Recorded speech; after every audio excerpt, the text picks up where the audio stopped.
Pero bueno, sin más, vamos a empezar y el primer caso clínico de la tarde, noche de hoy, dice así, esta es una mujer de 38 años que viene porque desde hace 4 meses no tiene regla.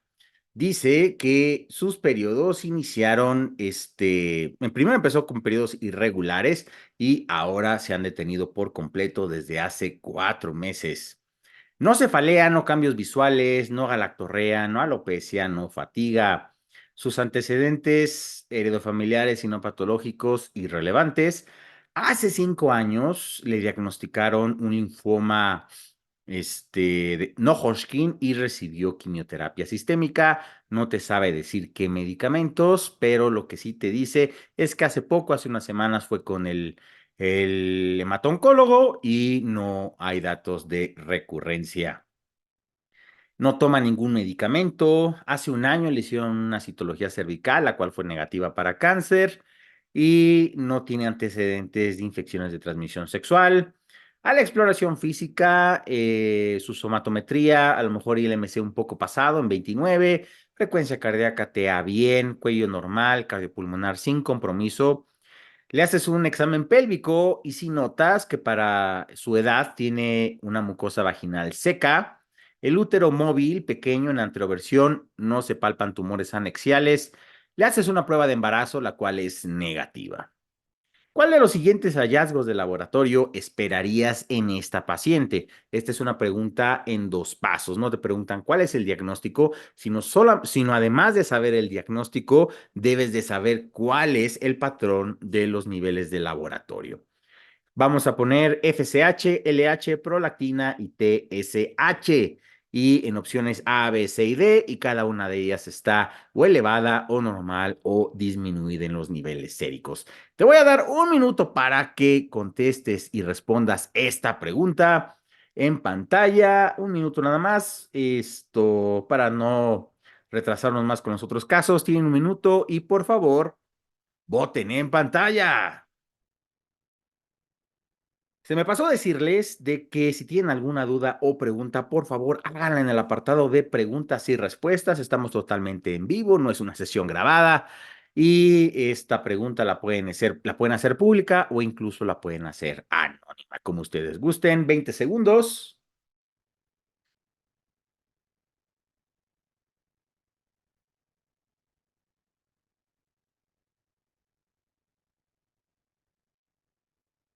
Yo voy viendo la votación en vivo, entonces va muy peleada. En una paciente de 38 años con ya amenorrea, ya tiene más de 3 periodos perdidos, con antecedente de linfoma y que recibió quimioterapia, ¿cómo estaría su perfil hormonal? 5 segundos. 5, 4, 3, 2, 1 y tiempo. Vamos a finalizar la votación y compartir los resultados. La mayoría de ustedes, el 87%, de hecho, tuvo la respuesta incorrecta. Nadie seleccionó C, entonces no nos vamos a detener en esa opción, pero esta paciente probablemente tenga el patrón que pone el inciso A. Voy a detener el uso compartido y vamos a explicar por qué.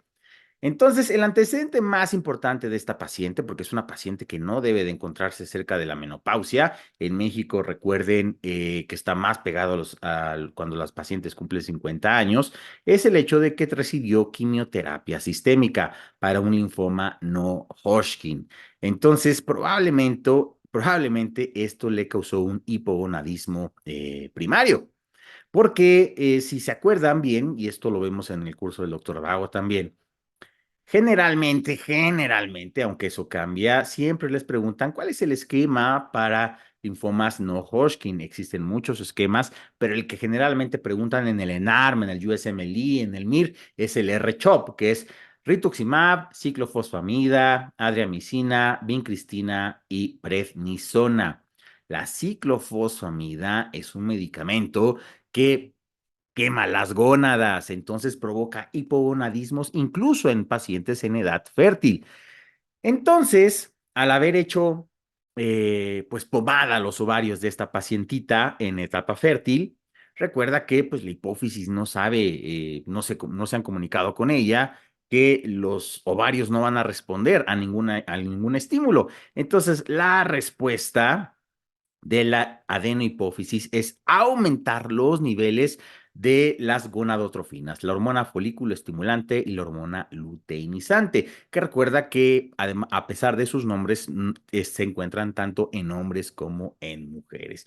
Los niveles de prolactina seguramente son normales. Esta paciente no tiene alteraciones en el campo visual que nos haga pensar en un macroadenoma y además no toma medicamentos, que es una causa de hiperprolactinemia, y además la paciente no tiene galactorrea, no tiene cambios visuales, no tiene cefalea. Entonces probablemente podamos descartar un prolactinoma o una hiperprolactinemia por medicamentos porque no toma medicamentos, que es una causa muy común en la consulta.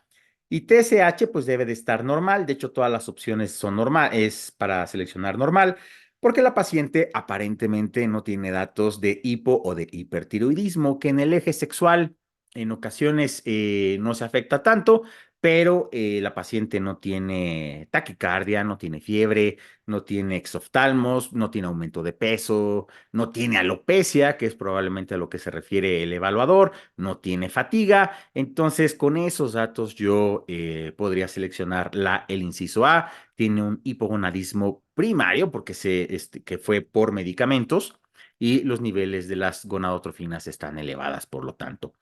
No van a estar disminuidas, como sucede, por ejemplo, en los infartos hipofisiarios. No va a estar normal, obviamente, porque esta paciente está en edad fértil y tiene ya amenorrea de 4 meses y no tiene una hiperprolactinemia por medicamentos ni un prolactinoma, porque pues, la prolactina va a encontrarse normal. Entonces, así es como yo llegaría a la respuesta correcta.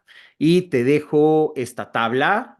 Posteriormente, esta sesión la vamos a grabar y la vamos a subir a nuestra plataforma de YouTube. Pero si le quieres tomar una foto, la última columna nos habla de los niveles de TSH, por si en la grabación aparece ahí mi cara, pero lo que tiene esta paciente es una falla ovárica, es decir, los niveles de gonadotrofinas están elevados porque nuestra hipófisis no sabe que con la ciclofosfamida hicieron pomadas nuestras gónadas, la prolactina y la TSH van a estar normales. Pero, por ejemplo, las pacientes que tienen una amenorrea hipotalámica funcional, que es lo que le sucedió y lo conocimos con el equipo rumano de Nadia Comaneci en los 60, 70, estas pacientes, por tanto ejercicio intenso, estas niñas de 13, 14 años, disminuyen sus niveles de FSH y LH por la baja grasa corporal, que es necesario para la síntesis de estrógenos en las mujeres, y los niveles de prolactina y TSH van a encontrarse normales. El síndrome de Asherman, que es esta cicatrización por el uso de una legra muy agresiva que destruye todo el tejido endometrial, pues los niveles hormonales van a encontrarse normales, a pesar de una edad tan temprana para tener amenorrea. Los prolactinomas, recuerda que van a elevar los niveles de prolactina y van a disminuir los niveles de gonadotrofinas porque al disminuir la cantidad, aumentar la cantidad de prolactina, disminuyen los niveles de la hormona liberadora de gonadotrofinas. Es una forma de protección del propio organismo. Entonces, la prolactina provoca una retroalimentación negativa y hace que el hipotálamo disminuya los niveles de hormona liberadora de gonadotrofinas, y las gonadotrofinas FSH y LH van a disminuir. Y por último, el hipotiroidismo, recuerda que va a manifestarse por tener la TSH elevada y va a aumentar la hormona liberadora de de tiroxina, de TSH, perdón, y esto va a aumentar los niveles de prolactina. Por eso aumenta TSH por el hipotiroidismo y esto aumenta los niveles de prolactina y por lo tanto los niveles de gonadotrofinas van a disminuir. Bueno, vamos con la segunda pregunta. Aquí se pueden recuperar. Esta es una mujer de 31 años. Gesta 5 para 4 y acude por seguimiento de una biopsia mamaria que se le hizo hace una semana, que confirmó cáncer en la mama. Tiene antecedentes de cáncer de ovario en su mamá, la cual murió a los 50 años, muy joven, y se confirmó en la mamá la mutación de BRCA2. Recuerda que esto está asociado con cáncer de ovario. Hace 10 semanas, cuando inició su consulta por embarazo, se detectó una tumoración mamaria de forma incidental y perdió el producto por un aborto espontáneo. Dice que ya se siente mejor y está intentando aceptar y vivir con su nuevo diagnóstico de cáncer. No se queja de sequedad vaginal, no se queja de dolor abdominal. Le van a iniciar quimioterapia sistémica a la malvada gente de oncología, me encuentro dentro de los culpables, y se le aconsejó que durante el tratamiento evite embarazarse de nuevo, porque muchos de estos medicamentos no han sido estudiados en los neonatos, pueden ser teratógenos y se recomienda que los pacientes con tratamiento sistémico tengan anticoncepción. Incluso si son hombres, como no sabemos cuáles son los efectos de la quimioterapia en los espermatozoides, se recomienda utilizar métodos de barrera de protección. Ella durante su adolescencia consumió anticonceptivos orales, no tuvo eventos adversos a la exploración física, donde le tomaron la biopsia, está con datos adecuados de cicatrización. ¿Cuál de las siguientes es la mejor opción anticonceptiva para esta paciente? A, anticonceptivos orales combinados, como en la adolescencia. B, preservativo. C, un parche anticonceptivo. O D, una T de cobre. Es la pregunta número 2. Tienen un minuto para contestar en pantalla y por favor, voten. Les recuerdo que la sección de preguntas y respuestas está abierta para que la hagan durante el transcurso. No tenemos un momento especial para responder las preguntas o para hacerlas. Entonces, háganla durante esta transmisión para que las podamos responder antes de terminar.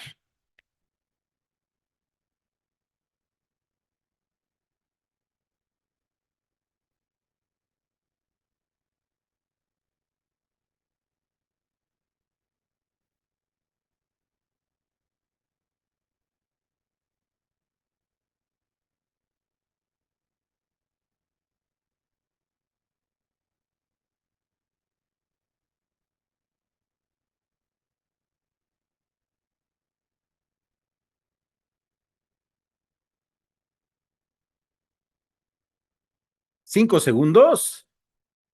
5, 4, 3, 2, 1 y tiempo. Vamos a finalizar la votación y compartir los resultados. Uy, por poquito, pero la mayoría de ustedes tuvo la respuesta correcta. Esta paciente, lo más probable es de que se beneficie de un dispositivo local, como es el dispositivo intrauterino de cobre.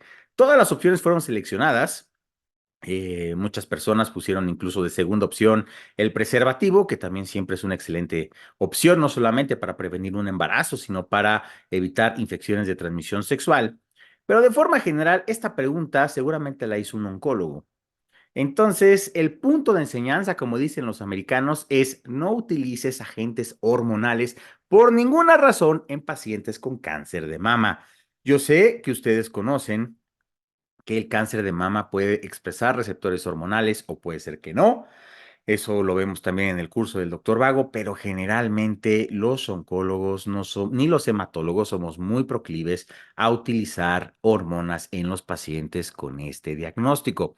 ¿Por qué? Porque la mayoría de las pacientes va a tener receptores hormonales en el diagnóstico de cáncer de mama. No sabemos cómo es los receptores hormonales en esta paciente, pero lo más probable solo por estadística es que sí. Y además recuerda que el cáncer, a pesar de que esta paciente tiene una enfermedad localizada, se considera una enfermedad sistémica.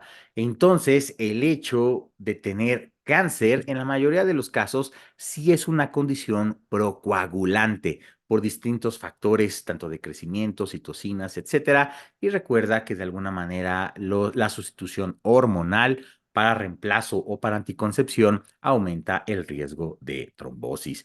Entonces, de esa forma, con ese conocimiento, yo descartaría el uso de los anticonceptivos orales y el parche anticonceptivo que están basados con medicamentos hormonales sistémicos.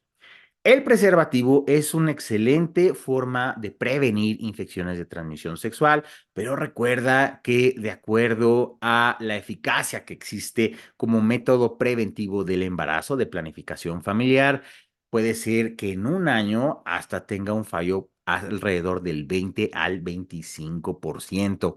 Entonces, no nos podemos arriesgar en esta paciente que se embarace durante su tratamiento de quimioterapia sistémica. Por lo tanto, por el hecho de que ya tiene 4 productos que nacieron, perdió el quinto, esto tiene una enfermedad localizada, pero que va a requerir un tratamiento de quimioterapia sistémico.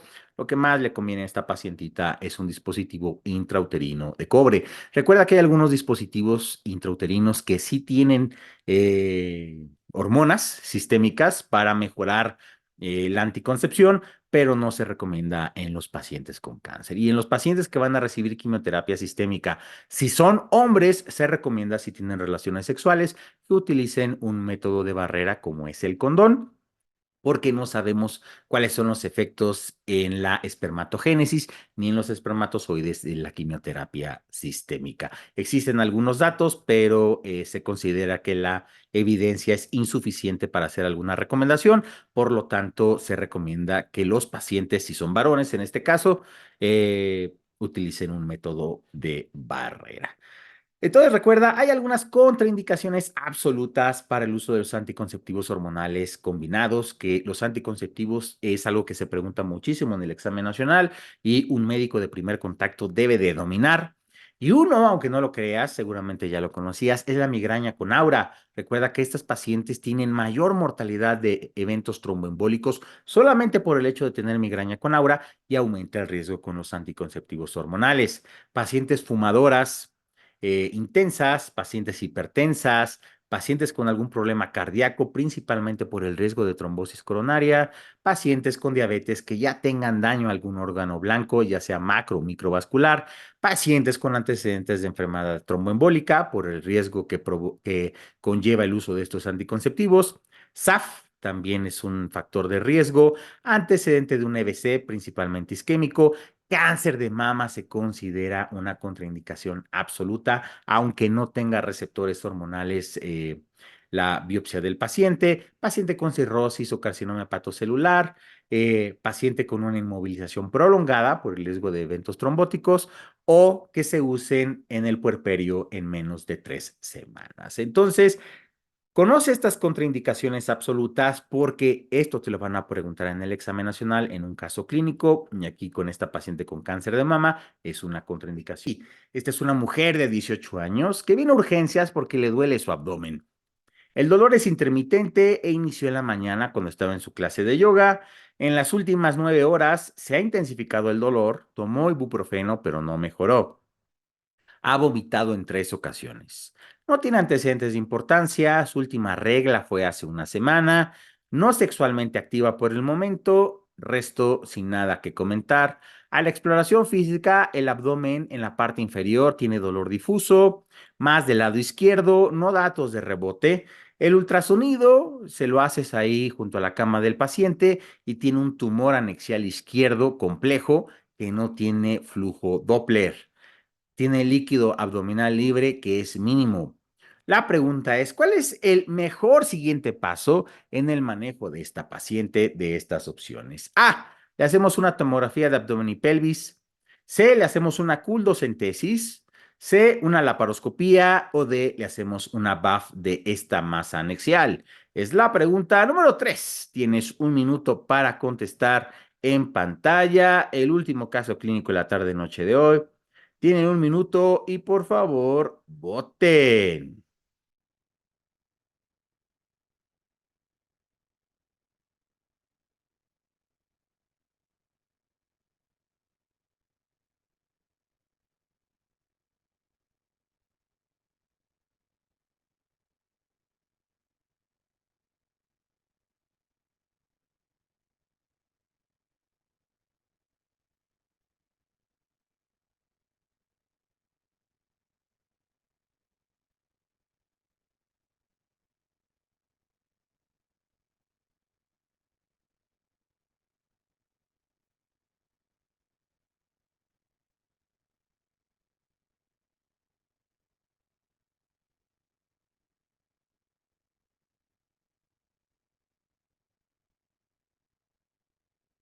9 segundos. 5, 4, 3, 2, 1 y tiempo. Vamos a finalizar la votación y compartir los resultados. Veo que la mayoría de ustedes quieren hacer medicina interna porque quieren pedir más estudios, pero hay un pequeño porcentaje, el 26%, que tiene alma de cirujano. Esta paciente, el mejor siguiente paso, y ahorita vamos a explicar por qué, es hacer una laparoscopia. Ya no es necesario más hacer estudios. Todas las opciones fueron preguntadas. Esta paciente, algunos escogieron una tomografía de abdomen y pelvis. Bueno, el ultrasonido ya te está diciendo que esta paciente de 18 años sana, con probablemente que no tiene embarazo, no dice que se haya hecho una prueba de embarazo, pero hace una semana tuvo su regla, entonces probablemente no suceda, pero sí hay que hacerlo. Tiene una masa anexial izquierda compleja y no tiene flujo, es decir, no está irrigada. ¿Qué hay del lado izquierdo del útero que puede estar torcido y que no tenga flujo? Probablemente sea el ovario. Entonces, esta paciente, pues ya no necesitas más estudios, ya no es necesario hacer una tomografía. Recuerda que los cirujanos no son muy proclives a estar retrasando las cirugías, bueno, los buenos cirujanos, sobre todo en la priva. Entonces, esta paciente puede ir directamente ya a quirófano. Hay que ver cómo está ese ovario, si se puede rescatar, a lo mejor solamente quitar una porción necrótica o tal vez tener que hacer una oforectomía. Culdos en tesis, si tú contestaste esto, debes de tener más de 65 años de edad, porque era algo que hacían antes los antiguos maestros. Cuando no había ultrasonido, cuando no había tomografía, en el fondo de saco de la vagina, el foco posterior, introducían una aguja, sacaban líquido y veían las características del líquido, y esto era para ver si había líquido libre o incluso pus. Se utilizaba mucho en la enfermedad pélvica inflamatoria. Actualmente casi ya no se hace, pero es algo que se puede realizar y probablemente tú tienes más de 65 años. Y BAF de la masa anexial no creo que nos aporte más información. Esta es una paciente con un abdomen agudo, con una patología pélvica y que solo la va a curar el único platino que sí cura, que es el platino del bisturí. Ese es un chiste que me hacen los cirujanos oncólogos y no me pone feliz, no me hace gracia. Entonces, probablemente esta paciente tenga una torsión ovárica. El evaluador nos dice que no tiene flujo, entonces está comprometido por alguna razón el ovario izquierdo.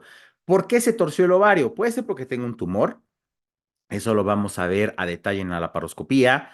Puede ser que la paciente a lo mejor generalmente es en edad reproductiva y en ocasiones las pacientes están en tratamiento hormonal para inducir la ovulación y esto hace que crezca demasiado el ovario por los folículos. Como lo puedes ver aquí en la imagen de la derecha, tiene uno, dos, tres, cuatro, se pueden apreciar, parece que cinco, y no tiene flujo. Estos puntos rojos y azules habla acerca del flujo Doppler y probablemente esta paciente tiene el ovario muy crecido por la estimulación ovárica y se torció sobre su propio eje. Cuadro clínico, lo que vimos en el caso clínico. La paciente tuvo un dolor unilateral súbito cuando estaba en su clase de yoga, con vómito y puede o no palparse la masa anexial, pero ya le hiciste un ultrasonido, un rastreo ahí junto a su cama y encontraste esto. Ya no necesitas más información para meterla a quirófano. Entonces, el ultrasonido, recuerda, si te dicen masa anexial y ausencia de flujo, eso es torsión ovárica, sea lo que sea, principalmente en pacientes en edad reproductiva. Lo que hay que hacer es meter a esa paciente a quirófano, destorcer el ovario y ver si solamente le quitamos a lo mejor un quiste que se torció, una tumoración, o en ocasiones si hay datos de cáncer a la macro y a la microscopía con un transoperatorio, o hay necrosis de la gónada, entonces es necesario hacer una oforectomía, pero es un órgano par, entonces muchas veces las pacientes solamente con un ovario es suficiente para conservar su fertilidad.